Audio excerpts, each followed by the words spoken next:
Fala pessoal, bacana pessoal, a gente tá terminando hoje a nossa semana de treinamento presencial aqui, último dia, né, os 3 participantes aqui, participantes do Espírito Santo, Minas Gerais e Cuiabá, né, produziram pra caramba, excelente desempenho e a gente está finalizando aqui agora, né, vocês vão acompanhar esse vídeo aí com várias passagens, vários detalhes do nosso treinamento. Nossa agenda de novembro tá aberta, dezembro, janeiro em São Paulo, né, então chama no WhatsApp da nossa loja aí se você quer fazer um treinamento presencial com a gente. Esse ano que vem tem muita novidade aí, vamos acompanhar um pouquinho o que rolou nesse treinamento, ver a opinião dos participantes, o que eles acharam desse treinamento, se teve desempenho ou não. Fica o dedo nesse like, se inscreve nesse canal, comenta aqui embaixo, né, e compartilha aí.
Esse aqui é nosso participante, o Leonardo de Cuiabá, rapaz, veio de longe, veio de longe, finalizando sua cuba aqui, finalizou um nichinho super bem desenvolvido, né, vai levar a cubinha dele aqui, né, não levar.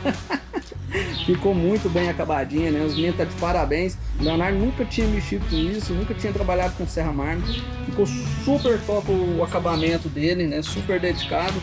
Vale muito a pena ver, né, a gente dar um treinamento para pessoas desse jeito aqui, cara. Você tá de parabéns, mano.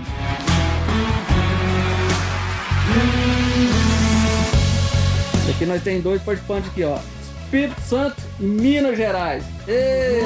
Minas Gerais. Os meninos rendeu tanto, né? Fizeram cuba, nicho, né? Vou mostrar para vocês um pouquinho dos projetos.